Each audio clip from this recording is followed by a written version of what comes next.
Hello and welcome to a new clinical series of videos that I'm going to be doing. This is the first one, so if you like it, comment down below, give a thumbs up, all that fun stuff. But today we are talking about the 4 key tools that you need to have command knowledge of in your imaging software. We'll go through them one by one. I'm going to screen share as well, so you'll be able to see my screen, my imaging software. We'll talk where things are, how to use them, and why you need to know about them one by one. We'll also try to keep this short to make sure you can get back to doing what you do best, which is see patients. So those 4 key tools are measurement, contrast, magnification, and scout lines. Measurement, contrast, magnification, and scout lines. That will get you 98% of the information that you need. Still rely on your radiologist to do those advanced reads. This does not replace that whatsoever, but when you open up an MRI or a CT scan, specifically MRI, in practice, I do not want your palms to be sweaty and you to get super anxious. And you can eliminate a lot of that anxiety by doing a few simple things. Number 1, make sure that you are opening up in your software. So probably people out there, how many people you stick in the disk and whatever software comes with it is what you utilize. That is a recipe for disaster because all the software is slightly different. Sometimes there's like a grid of 16 pictures. You can't make it go to 1. It goes to 32.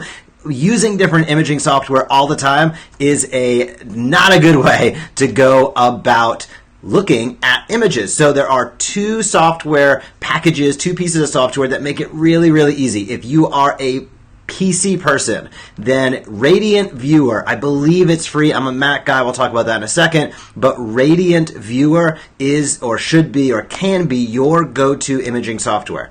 If you are a Mac person, then Osirix, that's what we're going to look at today. Osirix is the best tool on the market. They have a free version and a paid version. If you're not a radiologist, the free version is going to more than likely be absolutely fine for you. But make sure that you are consistent. Way too many docs open up the images in whatever software is on the disk. That is a recipe for inefficiency and a recipe for disaster. But the 4 key tools that I think all of us need to have command knowledge of, be aware of, understand are measurement, contrast, magnification, and scout lines. And I'm going to switch over and go right into my viewer here. Let's see. Cool. So this is my viewer. So this is Osirix, right? Osirix is a Mac-based program. It's a tool set. It's an imaging software. It is completely free. They do have a paid version, but you can use the free version. And when you open it up, this is what you should anticipate seeing, is just what you see here. On the left-hand side of the screen will be all of the different images that you have lined up in your queue. So whatever's on that disk will show up on the left-hand side. Biggest thing to keep in mind is you want to match like with like to start, right? So you look at your T2 images and you drag over a sagittal or a lateral. That's usually where most chiropractors are like, I feel great. I can look at this all day long. But also grab those axials, and the axials are where many docs that I talk to get a little bit anxious, to say the least. So grab your sagittals or your laterals, and then your axials, which are on this side of the screen, right? And you can already see here the scout lines, one of those 4 key tools. Measurement, contrast, magnification, and scout lines will give you, if you're not a radiologist, 95, 98% of the information that you need. So when you look here, we already have our scout lines. Most imaging software, including Osirix, allow those scout lines to come up. And what do the scout lines do? They just rectify one image against the other. So as you go through and look at the images themselves, you can move the image, and of course, as you well know, the scout lines will then move in accordance with where you are. So scout lines are key just to understanding your spatial area in space, I guess you could say, right? You want to be able to rectify left versus right, up versus down, in what segment you're at. So scout lines enable you to do that super easy. That's one of the key tools.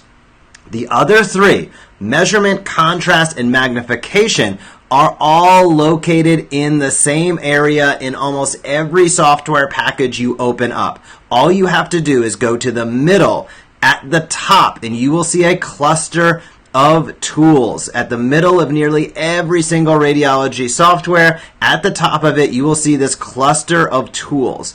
In that cluster, you will find 99 out of 100 times, you will find your measurement, your contrast, and your magnification tool. And they're pretty obvious, right? Your magnification is usually the little magnifying glass.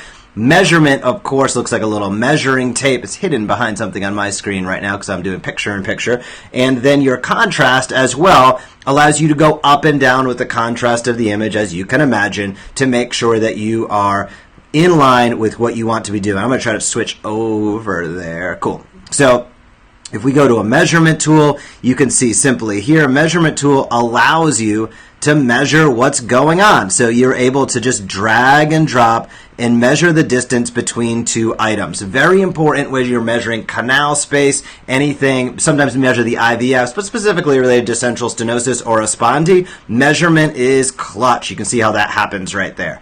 Again, right at the top of your tool set, what else do you have? Magnification, the little magnifying glass. Very obvious, very easy to use, but very important. Again, you can use these in combination. This allows you to get in really, really detailed or pull back out magnification, pretty self-explanatory.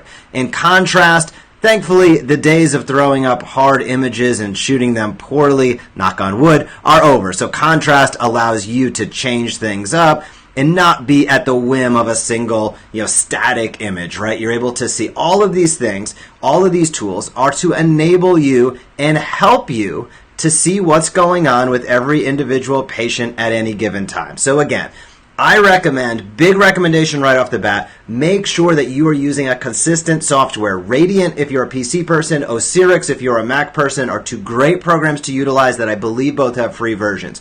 Don't use the software that comes on each individual disk or you will be confused and it'll be inefficient.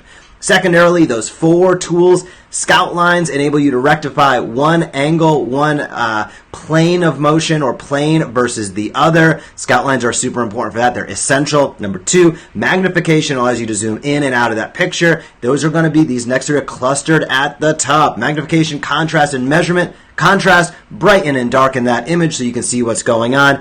And a measurement tool specifically related to nerve compression, disc heights, and spondies is a key tool to be able to accurately read pictures and not stress out about it. So this is the first of a series of clinical videos. I'm going to break down some specific images over the next few weeks. I'm going to talk about compressive pathology. We're going to go into disc heights. If this is something that you'd like to see more of, give me a thumbs up, give me a comment. I would love feedback as far as how valuable is a clinical series to you. And for me, that it lays out over the first month. I think the clinical series, we're going to do a monthly topic. We're going to wrap it around MRI and imaging review. So I'm looking forward to it. Those are the 4 key tools. Again, in short, measurement, contrast, scout lines, and magnification are the 4 key tools. 3 of those 4 are in the top middle cluster when you open up most imaging programs. Osirix and Radiant, if you are a Mac or a PC person, best programs to utilize. Jason, thanks for tuning in. What were those 2 software recommendations? I got you right there, and I can drop a link down below as well. Osirix is what I use, that's Mac-based. Radiant is PC-based. Please make sure that you are not at the whim of every disk that you put in, or else it will be inefficient, it'll be confusing, and believe me, I've been there where I have 16 boxes on my screen. I think I'm going to the 2-1 and it goes to 32 boxes. It's not fun, it's frustrating, and it's going to make you close it and rely on the report.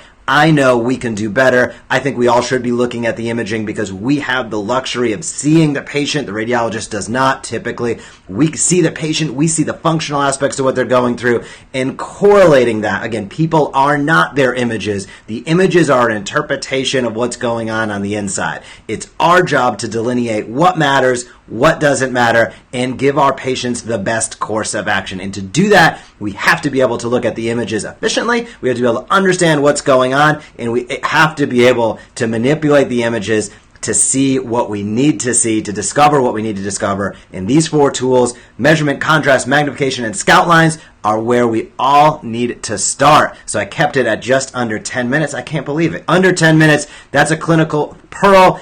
in the first of the clinical series on MRI coming at you over the next month. I hope you guys have a great day in practice. Thanks for tuning in. If this was valuable, give a thumbs up, give a like, or give a comment, and then I'll know I'm on the right track. Hope you have a great day. Bye-bye.